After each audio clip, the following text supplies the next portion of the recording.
창세기 21장 15절에서 21절 말씀입니다. 창세기 21장 15절에서 21절 말씀. 살아계신 하나님이 오늘 우리에게 말씀하십니다. 믿음으로 사모함으로 잘 귀 기울이는 저와 여러분 되기를 바랍니다. 제가 봉독하겠습니다. 가죽 부대에 물이 떨어진지라 그 자식을 관목 덤불 아래에 두고 이르되 아이가 죽는 것을 참아 보지 못하겠다 하고 화살 한바탕 거리 떨어져 마주 앉아 바라보며 소리내어 우니 하나님이 그 어린 아이의 소리를 들으셨으므로 하나님의 사자가 하늘에서부터 하갈을 불러 이르시되 하갈아 무슨 일이냐 두려워하지 말라 하나님이 저기 있는 아이의 소리를 들으셨나니 일어나 아이를 일으켜 내 손으로 붙들라 그가 큰 민족을 이루게 하리라 하시니라. 하나님이 하갈의 눈을 밝히셨으므로 샘물을 보고 가서 가죽 부대에 물을 채워다가 그 아이에게 마시게 하였더라. 하나님이 그 아이와 함께 계심에 그가 장성하여 광야에서 거주하며 활 쏘는 자가 되었더니 그가 바란 광야에 거주할 때에 그의 어머니가 그를 위하여 애굽 땅에서 아내를 얻어 주었더라. 아멘. 여러분 혹시 그녀를 만나는 곳 100m 전 이런 제목의 노래 아십니까? 네, 아시면은 조금 이렇게 나이가 적어도 저보다는 많은 그런 분일 텐데 이상우라는 가수가 불렀던 대표적인 히트곡이죠. 후렴을 보면 이런 가사 있습니다. 하늘의 구름이 솜사탕은 아닐까 어디 한번 뛰어 올라 볼까 오늘은 그녀에게 고백을 해야지 용기를 내야지. 그녀를 만나는 곳 100m 전부터 어떻습니까? 세상이 온통 핑크빛이에요. 세상이 온통 설렘으로 가득 차 있습니다. 그런데 오늘 본문을 보면 전혀 다른 의미의 100m가 있습니다.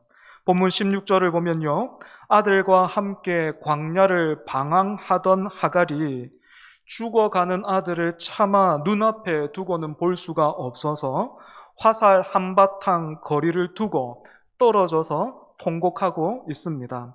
여기에 나오는 화살 한바탕 거리가 대략 100m 정도 된다 그래요. 가수의 노래에서는 100m가 설렘으로 가득했다면 오늘 본문의 100m는 절망과 두려움으로 가득하죠. 두 상황이 다르기는 하지만 묘한 공통점이 있습니다. 무엇인가 하면 자기 앞에 놓여 있는 그 100m가 세상의 전부라는 거예요. 자기 앞에 놓여 있는 그 100m가요, 온 우주입니다. 다시 한번 사랑하는 연인이 기다리고 있는 곳으로 달려가고 있는 남자를 한번 떠올려 보십시오. 길을 가면서 마주치는 모든 사람은 엑스트라 같을 겁니다. 그리고 들려오는 세상의 모든 소리는 배경음악 같겠죠. 죽어가는 아들을 마주보고 울고 있었던 하갈도 마찬가지였을 겁니다. 두려운 마음에 다가설 수도 없어요. 그리고 또 안타까운 마음에 더 이상 물러설 수도 없는 거리. 이 100m 사이에 누가 끼어들 수 있겠습니까? 무슨 소리가 들릴까요? 어떤 사람이 보이겠습니까?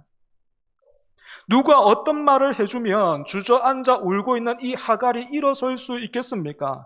사실 이런 상황은 백약이 무효죠. 그런데 여러분, 이처럼 세상의 누구도, 세상의 그 무엇도 어떻게 할 수 없는 상황에 처해 있었던 하갈. 아무도 안 보여요. 아무것도 안 들립니다. 그런 상황에 처해 있었던 하갈을 향해서 우리 하나님이 그 상황을 어떻게 뚫고 들어가시는지 한번 보십시오. 본문의 내용을 세 가지로 한번 정리해 보려고 합니다. 첫 번째로, 하나님은 부르기 전에 응답하시는 분이십니다. 우리가 오늘 믿고 예배하는 하나님, 부르기 전에 응답하시는 분입니다. 15절을 보면 하갈이 메고 있었던 가죽 부대에 물이 떨어지고 말았습니다. 그리고 얼마 지나지 않아서 아들 이스마엘도 탈진해 버렸습니다.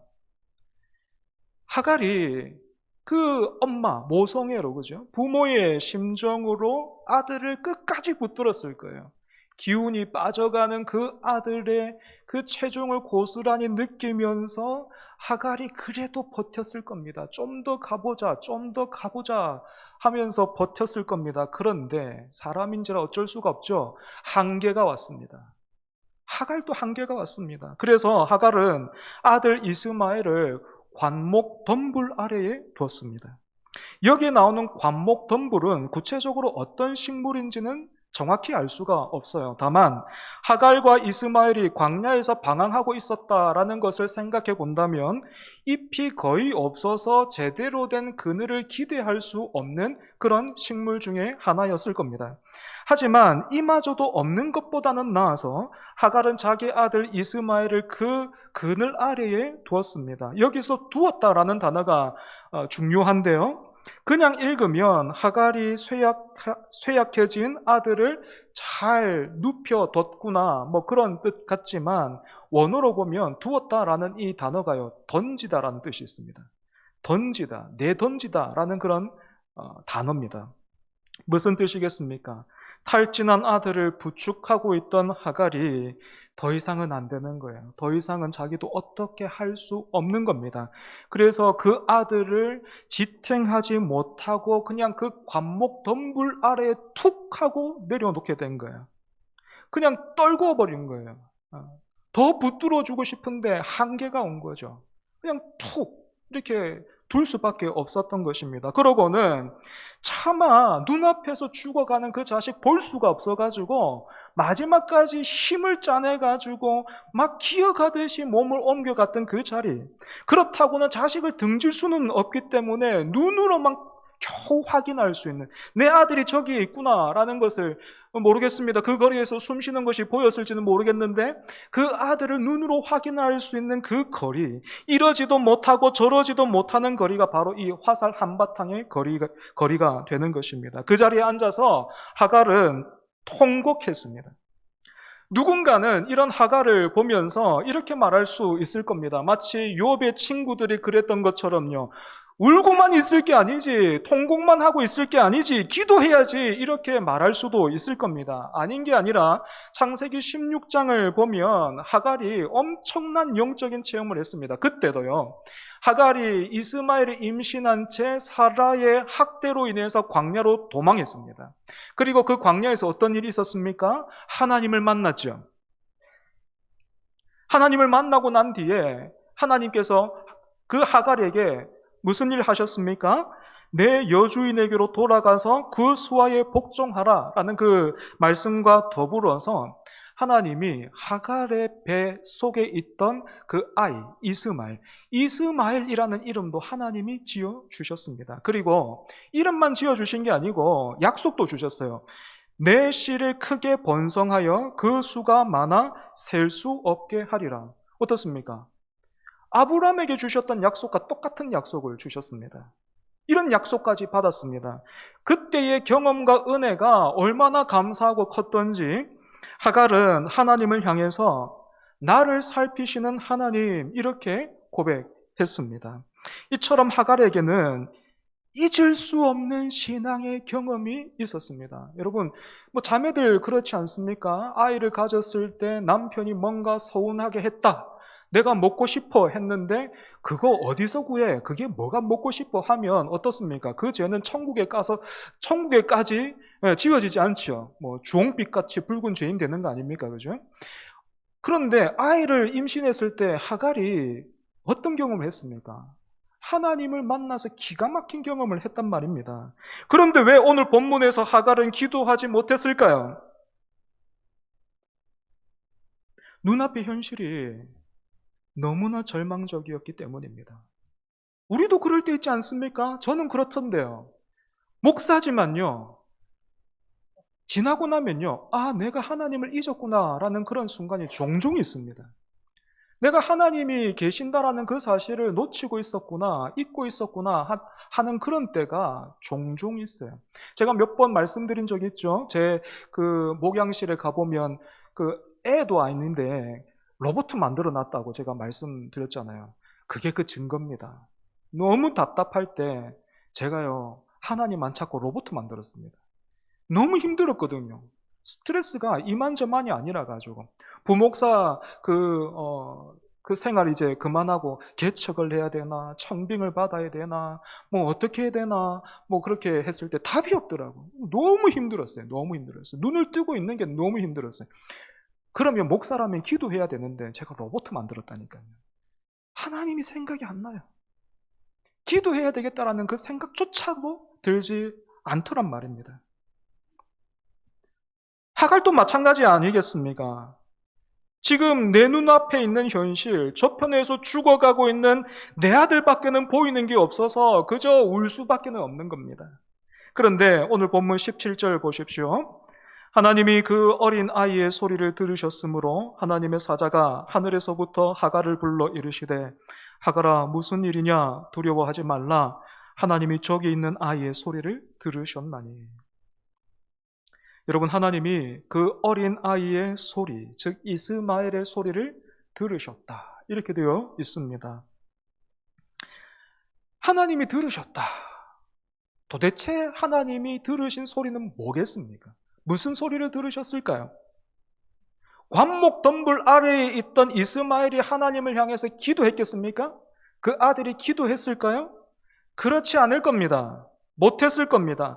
탈진해서 죽어가고 있는데 그 아이가 어떻게 기도할 수 있단 말입니까? 이스마엘은 그저 신음소리밖에는 낼 수 없었습니다. 그것도 그 부모 되는 하갈은 이 아이의 신음소리조차 못 듣고 있죠. 여러분, 또 이상하지 않습니까? 소리의 크기로만 보자면 하갈의 통곡이 그 이스마엘의 갸냘픈 신음소리보다도 훨씬 더 크고 애절했을 텐데 하나님이 누구의 소리를 들었다 그럽니까? 이스마엘의 소리를 들었다라고 합니다. 또 여러분 생각해 보십시오. 잘 살펴보십시오. 오늘 본문에서 누가 하나님을 불렀습니까? 하나님 부른 사람 누가 있습니까?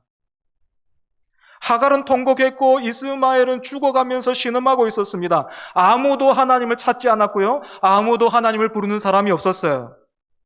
하지만 하나님은 제대로 갖춘 기도도 아닌 그 신음 소리에 절망과 두려움밖에 없었던 그 공간, 하갈이 느끼기에 여기는 뭐 하나님도 안 계신 것 같고 아무 도울 사람도 없는 것 같고 막 절망과 두려움으로 가득 차 있는 그 공간, 그 신음소리를 듣고 하나님이 그 자리를 뚫고 들어오십니다. 여러분, 다시 한번 하나님이 그 어린아이의 소리를 들으셨다, 하나님이 들으셨다, 이 표현을 잘 보십시오. 이스마엘, 이 이름의 뜻이 무엇입니까? 이스마엘, 하나님께서 들으신다라는 거예요. 하나님께서 들으신다가 이스마엘입니다. 이삭이 태어난 이후로 아브람 집에서는 이스마엘이 어떤 존재가 됐습니까? 이름 없는 아이가 됐어요. 그리고 이제는 아예 그 존재마저도 광야에서 사라질 위기에 처해 있었던 그 이스마엘의 이름을 하나님이 불러주고 계시는 거예요. 그것도 이스마엘아 이렇게 직접 부르시는 게 아니고 들으셨다. 하나님이 들으셨다.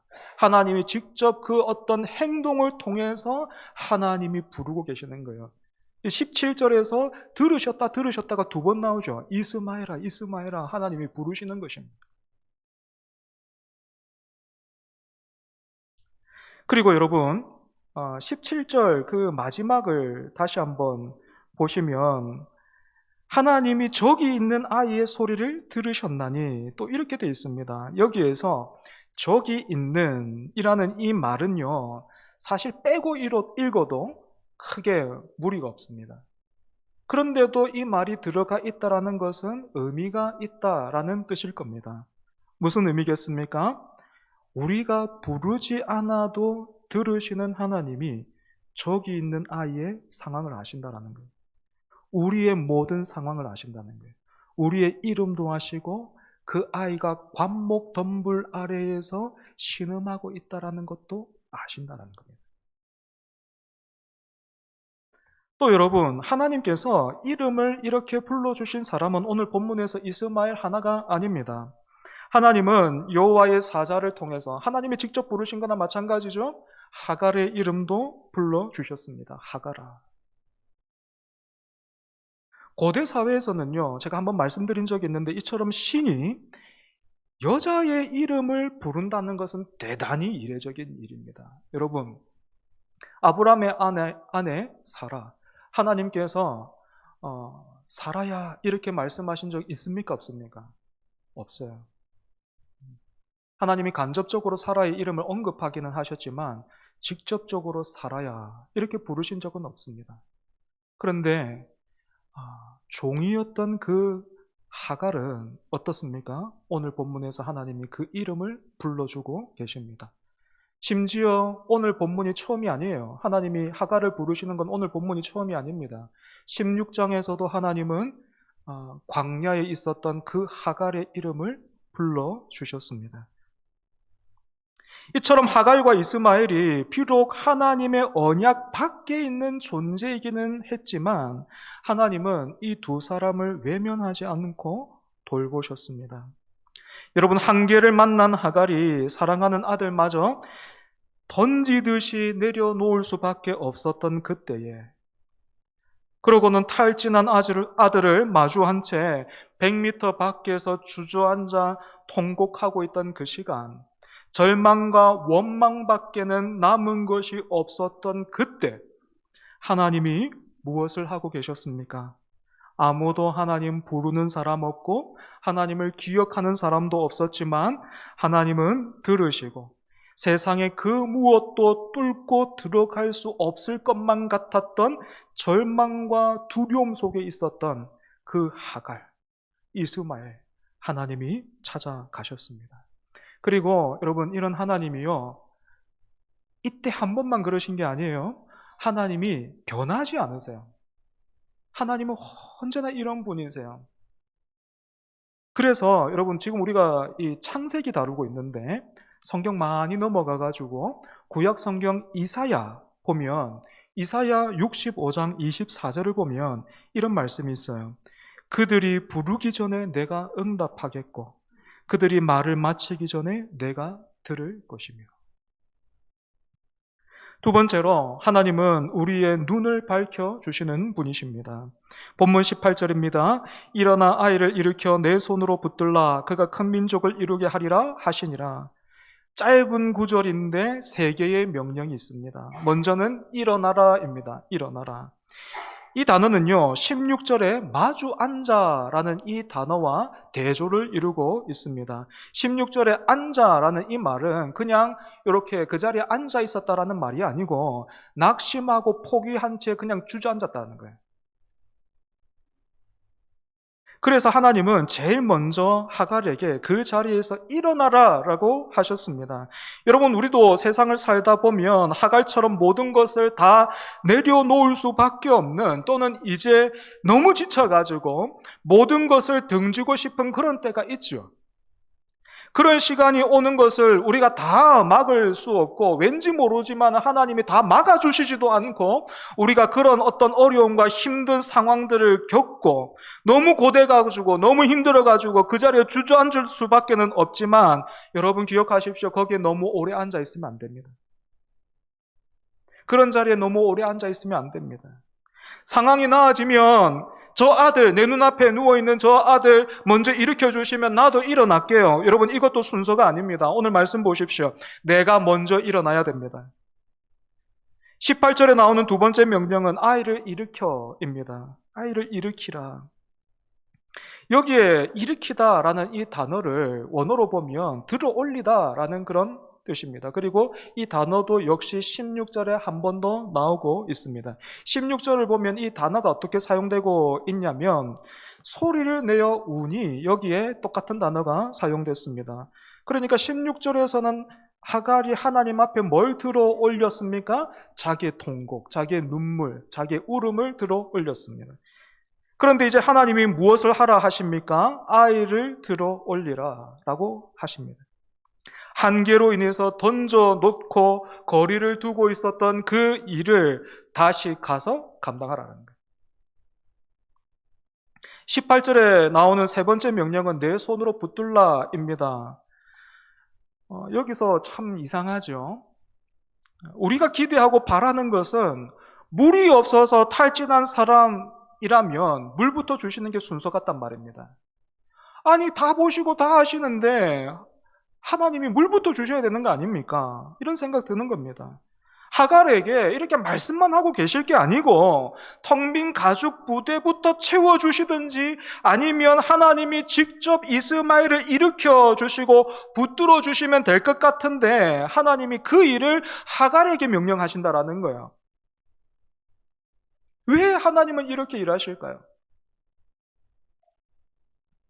만약에 여러분, 우리 바람이나 그런 기대처럼 하나님이 아이고 저 물 떨어졌구나, 물부터 채워야 되겠다, 그래서 천사를 통해서 물부터 탁 채워주시고, 아이고 기력이 상했구나, 쇠했구나, 그래서 음식 탁 차려주시고, 그렇게 우리에게도 문제 해결부터 해주신다면, 하나님이 그렇게 일하신다면, 여러분 우리는 어떻게 하나님을 대할까요?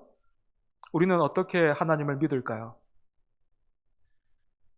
아마 우리는 하나님을 믿고 의지하기보다, 그래서 하나님 나라를 이 땅에서 확장시켜 나가는 그런 일꾼이 되는 게 아니고 아마 방청객에 머물고 말 겁니다. 그래서 하나님이 어떻게 일하기를 기뻐하시는지 보십시오. 하나님에게 모든 능력이 있어요. 하나님이 할 수 있습니다. 하지만 그 일을 직접 하나님이 하시기보다는 어떻게 하십니까? 하나님이 충분히 이스라엘 일으킬 수 있죠. 그런데 그 일을 하갈을 통해서 하고자 하십니다. 하나님께서 하실 일을 하갈로 하여금 하나님의 손노릇 하게 하십니다.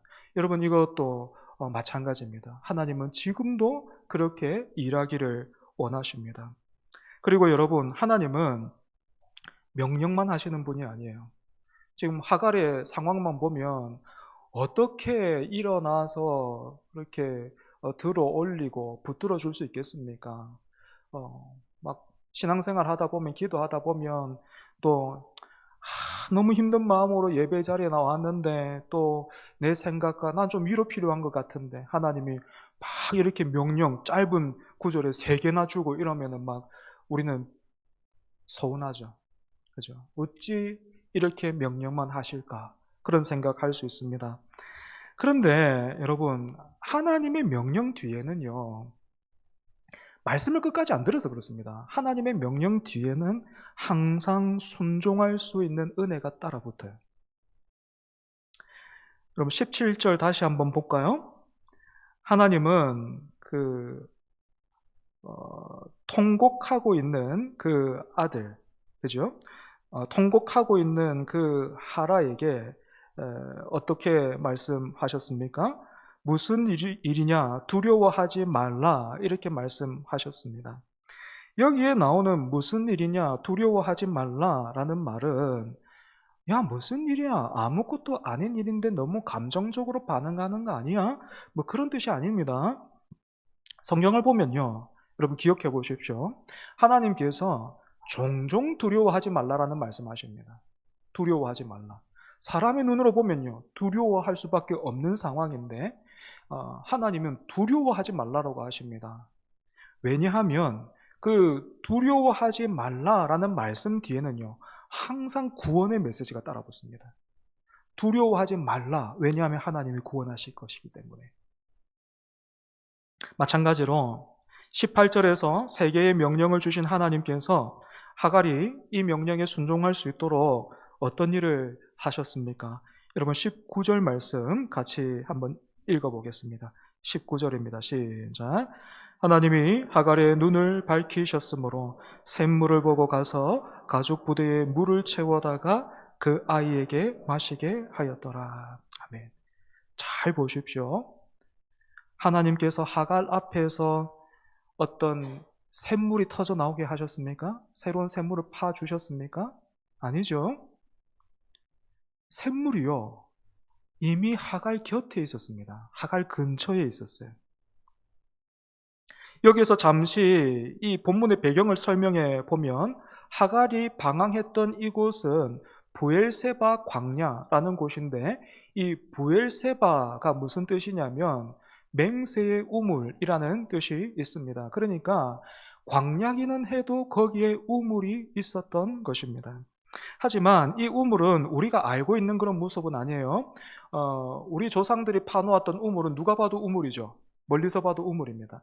그죠? 그런데 당시에는요, 이 광야에서 우물은 물이 참 귀한 곳이었기 때문에 물을 마실 때만 구덩이를 열어 두었다가 그곳을 떠날 때는 닫아두고 그 입구를 큰 돌로 덮어서 다른 걸로 이렇게 위장해 뒀다 그럽니다. 그러니까 지리를 잘 모르는 사람들에게 이 그 우물이 어떻게 보이겠습니까? 샘이 어떻게 보이겠습니까? 그냥 돌무더기인 거예요. 여러분, 여기서 잘 보십시오. 절망에 빠지니까 우물이 있던 부엘세바에서도 하갈과 이스마엘은 탈진할 수밖에 없었습니다. 심지어 하갈은 우물 가까이에 있었지만 그 샘을 볼 수가 없었어요. 이유가 뭐라고요? 눈이 가려져 있는 거예요. 눈이 가려져 있었던 것입니다. 그래서 하나님이 하갈의 눈을 열어주시죠. 눈을 열어주셨다라는 이 단어도 참 의미가 깊습니다. 히브리어로 파카흐라는 동사인데 창세기 3장을 보면 하나님의 명령에 불순종한 아담과 하와가 선악과를 먹고 나서 눈이 밝아집니다. 파카흐 됩니다. 그래서 보게 된 게 뭡니까? 정말로 사탄이 말한 것처럼, 뱀이 말한 것처럼 하나님처럼 됐습니까? 아니요. 그들의 수치를 보게 됐어요. 그런데 오늘 본문에서 하나님이 하갈의 눈을 파카흐 하시자 하갈이 보게 된 게 뭡니까? 샘물, 즉 생명이었습니다. 여기에서 문제의 본질이 드러납니다. 하갈의 위기는 가죽 부대에 물이 떨어진 것이 아니고 보지 못하는 것에 있었습니다. 그래서 하나님의 응답도 어떻게 왔습니까? 새로운 우물을 파주시는 것이 아니고 하나님께서 눈을 열어주셨습니다. 그리고 하나님은 하갈로 하여금 직접 보고 채우고 마시게 하셨습니다. 마지막 세 번째로 하나님은 함께 계시는, 함께 하시는 분이십니다. 여러분, 우리가 앞에서 살펴본 대로 하나님이 부르지 않아도 우리의 신음소리를 들으시고 또 눈을 열어서 샘물을 보고 마시게 하신 것도 참 감사하지만 하나님의 은혜가 이게 전부라면, 하나님의 은혜가 이게 끝이라면 이거 응급처치에 불과하죠. 돌아갈 집도 없고 남편도 아버지도 없는 두 사람이 앞으로 어떻게 살 수 있었겠습니까? 하지만 여러분 20절 그리고 또 21절입니다. 하나님이 그 아이와 함께 계시매 그가 장성하여 광야에서 거주하며 활 쏘는 자가 되었더니 그가 바란 광야에 거주할 때에 그의 어머니가 그를 위하여 애굽 땅에서 아내를 얻어 주었더라. 아브람과 사라는 하갈과 이스마엘을 어떻게만 대했습니까? 자기의 필요를 따라서 대했고 이삭이 태어나자 내쫓아 버렸습니다. 만약에 아브람과 사라가 힘들었어도, 너무너무 힘들었어도 하나님이 주신 그 약속을 끝까지 신실하게 붙들었다면 하갈과 이스마엘이 광야에서 방황하는 이런 일은 없었을 것입니다. 이처럼 여러분, 하나님을 믿는 사람이요, 하나님의 약속을 받고 하나님의 말씀을 받은 우리가, 예수님을 믿는다고 하는 우리가 대충 믿거나 잘못 믿으면 어떤 일 일어나는 겁니까? 누가 어려움 당하는 겁니까? 당사자는 물론이고 이웃이 같이 힘들어져요. 내가 대충 믿으면, 목사가 대충 믿으면, 목사가 잘못 믿으면 누가 어려워지는 겁니까? 여러분이 어려워지는 겁니다. 교회가 힘들어지는 겁니다. 마찬가지로 성도 되신 여러분들이 잘못 믿고 대충 믿으면 누가 어려워지는 겁니까? 여러분 자신은 물론이고 여러분 곁에 있는 사람들이요. 남편이, 아내가, 자식이, 그리고 우리 공동체가 힘들어지는 겁니다. 방황하는 거예요. 하지만 소망이 있다면 무엇입니까? 하나님은 아브람과 사라가 쫓아낸 두 사람, 이 언약 밖에 있는 사람들인데 하나님이 어떻게 하십니까? 함께 하시고 돌봐주셨습니다. 그래서 이스마엘이 광야에서 활 쏘는 자가 되었습니다. 지금으로 치자면 힘과 능력을 갖춘 상남자가 됐다, 이렇게 말할 수 있겠죠. 그리고 하갈이 아들에게 애굽 땅에서 아내를 얻어줬습니다. 한때는 한계에 부딪혀서 그 아들을 떨구듯이 내려놓을 수밖에 없었던 하갈이었는데 이제 정말로 하나님께서 함께 하셔서 아들을 세우고 붙들어서 가정과 과문을 세우는 그 일을 감당할 수 있었던 것입니다. 그런데 여러분, 여기에서 안타까운 점이 하나 있습니다. 뭔가 하면 하갈과 이스마엘이 하나님을 예배했다라는 말이 없다라는 거예요.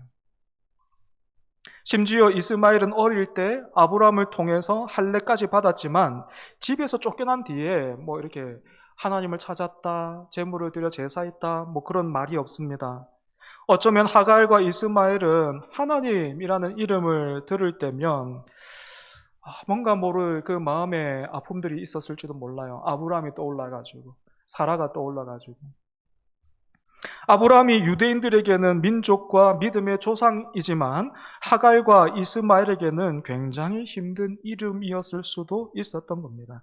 그래서 이스마엘과 그 후손이 영영 이렇게 하나님으로부터 멀어졌는가 하면 그렇지가 않습니다. 창세기 25장 13절을 보면 이스마엘의 자손들 중에서 그 느바옅과 게달이라는 이름이 나오는데요. 이 느바옅과 게달의 이름이 이사야 60장 7절에서 다시 한번 언급됩니다. 거기서 어떻게 언급이 되냐면 느바옅과 그 게달이 바치는 짐승, 거기에서도 하나님께서 받으시고 또 하나님께 드리는 제물들이 오게 될 것이고 하나님이 그것을 받고 내 집을 영화롭게 하리라는 그 말씀이 있습니다. 하나님이 함께 하시는 은혜가 어떻습니까? 아브람과 그 후손은 물론이고 이스마엘과 그 후손에게까지 이르러서 그들을 하나님 앞으로 이끄신 거죠. 말씀을 정리하겠습니다. 하갈이 탈진한 아들을 마주 대하고 통곡했던 그 거리, 100m의 거리처럼 여러분은 어떠십니까? 몸은 예배 자리에 나와 있지만 여러분은 어떠십니까? 여전히 다른 것에 그 다른 문제에 함몰되어서 그것밖에는 보이지 않고 그것밖에는 들리지 않고 그 문제가 해결되지 않으면 이 문제가 풀리지 않으면 하나님도 안 계신 것 같고 여러분 그런 상황에 있지 않습니까? 우리 중고등부 갔다면은 대학 진학이 그럴 수 있을 것이고 우리 청년부 갔다면은 취업과 또 결혼의 문제가 그럴 수 있을 겁니다. 직장인들 갔다면 승진의 문제가 있을 것이고 부모는 자녀의 문제가 있을 수 있겠죠. 여러분 몸은 여기에 와 있는데 여러분의 그 마음, 여러분의 상태가 지금 하갈과 같지는 않냐라는 것입니다.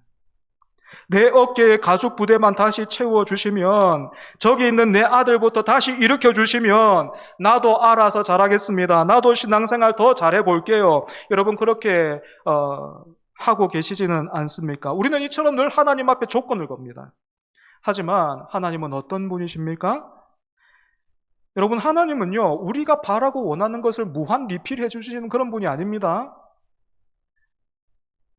하갈과 이스마엘이 물이 없어 탈진하고 신음했던 것처럼 사실은 모든 인류는 어떻습니까? 죄와 사망 아래에서 신음하고 있습니다.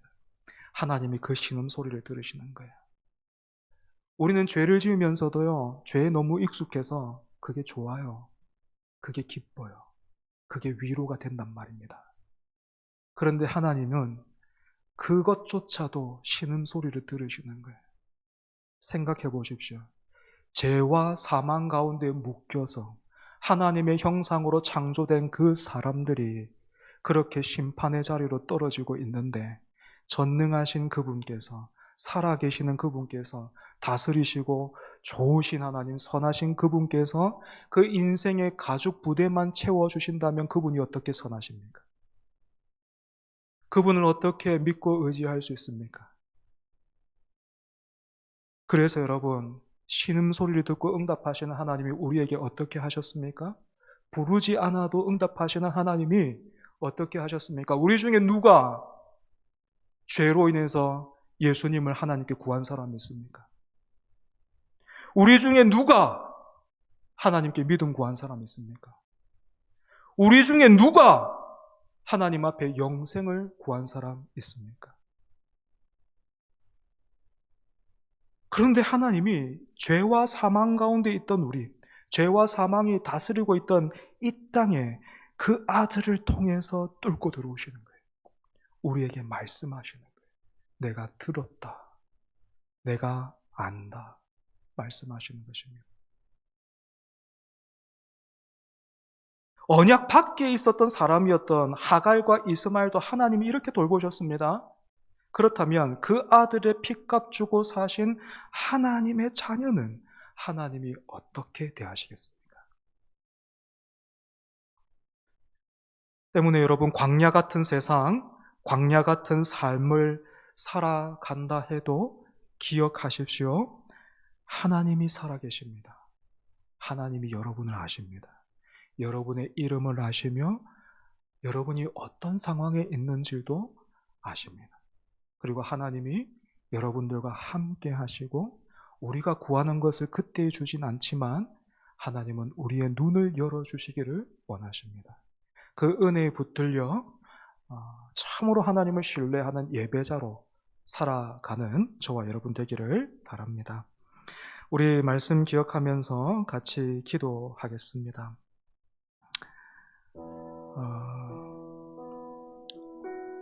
광야 같은 세상에서 우리가 살고 있습니다. 어떻게 살고 계십니까? 무엇을 하나님 앞에 구하고 계십니까? 광야 같은 세상이라도 어깨에 메고 있는 그 가죽 부대만 하나님이 잘 채워주신다면 문제없다 생각하십니까? 여러분, 그렇지 않습니다. 광야 같은 세상을 살고 있는 우리에게 필요한 건 뭡니까? 믿음입니다. 눈이 열려야 돼요. 그래서 광야 같은 세상이지만 하나님이 우리를 먹이시고 마시게 하시는 그 은혜의 샘물이 있음을 알고 그것을 먹어야, 그것을 마셔야 사는 겁니다.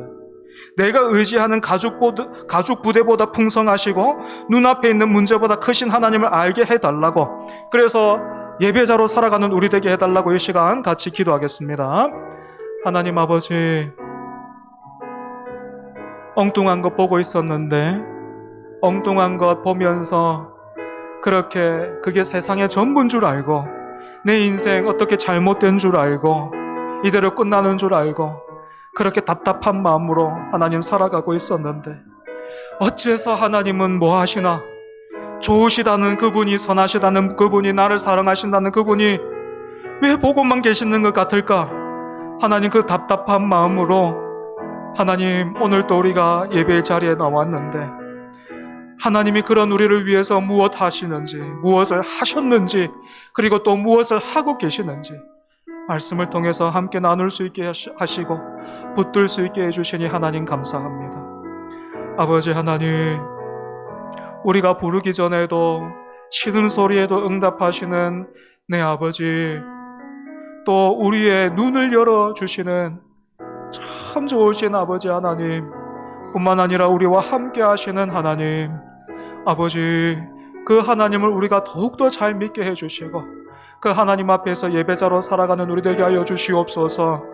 하나님, 가죽부대 많이 들고 있으면, 남들 가죽부대 하나 들고 있을 때 나는 두세 개 들고 있으면 그게 성공한 인생이 아니라 하나님이 눈을 열어주셔서 그 열린 눈으로 은혜를 따라 믿음으로 살아가는 것이 참된 성공임을 알고 주님, 예배자로 살기를 힘쓰는 우리 되게 하여 주시옵소서.